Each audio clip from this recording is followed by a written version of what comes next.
All right, LeBron, just your perspective on that last play in regulation. So my reaction.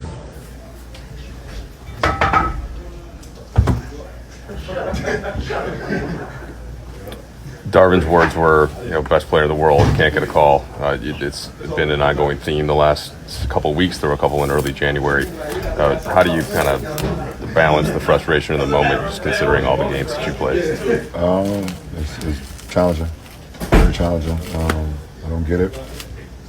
I don't get it. I'm attacking the paint just as much as any of the other guys in this league that's shooting double-digit free throws a night. And, I don't get it. I don't understand. Lakers seething after missed call leads to loss versus Celtics. Boas Tivoen, the head referee in the Los Angeles Lakers' 125-121 overtime loss to the Celtics on Saturday admitted there was a missed shooting foul by Jason Tatum against LeBron James in the final seconds of regulation, leaving LA seething about another defeat tied to officiating. The Lakers had a golden opportunity to knock off the league-leading Celtics when James drove to the hoop with the score tied with 4.0 seconds remaining. He got all the way to the basket when he attempted a left-handed layup and was smacked on the arm by Tatum, missing the shot just before time expired. James immediately turned to the referee stationed along the baseline, grabbing his arm to indicate where the contact occurred. He hopped up and down, slapped the hardwood, held his hands on his head in disbelief, and finally dropped to his knees in the paint and put his head down into his arms on the floor. There was contact, crew chief Eric Lewis said to a pool reporter after the game. At the time, during the game, we did not see a foul. The crew missed the play. The admission was the latest in what the Lakers see as a series of poor officiating in their games, bringing to mind recent losses to Dallas, Philadelphia, and Sacramento, when calls did not go in their favor. Tatum fouled him. He fouled him. Clearly, said Anthony Davis. It's Bulls. It's unacceptable. And I guarantee nothing is going to happen to the refs. We got cheated tonight. Honestly, it's a blatant foul. It's unacceptable, to be honest. The refs were bad. They were bad tonight.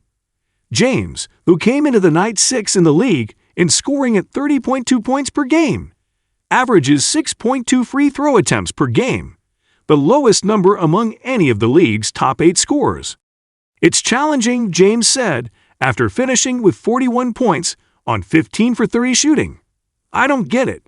I'm attacking the paint just as much as any of the guys in this league that's shooting double-digit free throws a night. And I don't get it.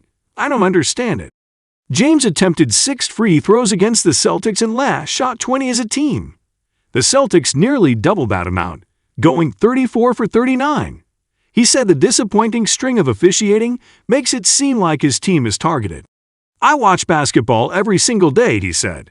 I watch games every single day, and I don't see it happening to nobody else. It's just weird. Lakers coach Darvin Ham, who normally is reticent to criticize the officiating, also could not deny the impact the refs had on the outcome Saturday. As much as you try not to put it on the officiating, it's becoming increasingly difficult, Ham said. The best player on earth can't get a call. It's amazing. Ham asked for more consistency from the referees, pointing out how Jaylen Brown was awarded and one free throw, the officials calling a foul on Patrick Beverley on the play before James' last-second drive. He also said that James' strength and physicality work against him. He plays a strong physical brand of basketball, and just because he doesn't flop, or he doesn't fall, or he's not screaming when he's shooting the ball, like I see a ton of other players doing, he gets penalized for it, Ham said. I saw the same thing with Giannis and Antetokounmpo. I saw the same thing when I was a player of the Shaq O'Neal era. Those guys that play physical and really try to focus on finishing plays, sometimes it doesn't go in their favor. But then you see other guys whimpering on every shot or every time they get bumped, and they are the ones getting the whistles. The disillusioned Lakers rattled off several adjustments that could be made to improve the officiating.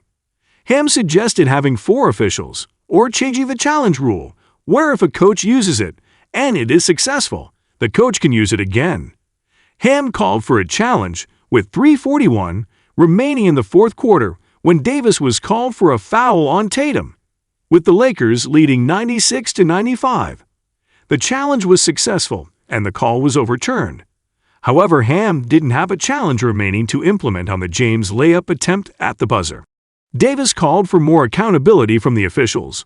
"I guarantee that if the refs started getting fined for missed calls, it would be a lot better," Davis said. But nothing will be done. Lewis also called 2 technical fouls against the Lakers, one against Dennis Schroeder in the third quarter for collapsing to the floor in response to being called for a foul against Tatum and Beverly at the start of OT for borrowing a camera from one of the courtside photographers to show digital evidence of Tatum making contact with James at the end of the fourth. His actions were inappropriate in addressing resentment to a non-call, Lewis said of the Beverly Tech in a pool report. Boston outscored LA 8-2 in the first minute of overtime and didn't look back, holding on for the win. "You're still thinking about that," Davis said of the carryover effect of the missed call. "You're not even supposed to be in that situation, to be honest. You're not supposed to be playing overtime." The loss dropped the Lakers to 23-27, 13th in the Western Conference. If they had won the 4 recent games, they disputed the officiating against Dallas, Philadelphia, Sacramento, and Boston. A 27-23 record would put them at 0-4 in the West. "It's one of the best games we've played all year, and for it to fall on somebody else's judgment or non-judgment is ridiculous," James said. "It's ridiculous."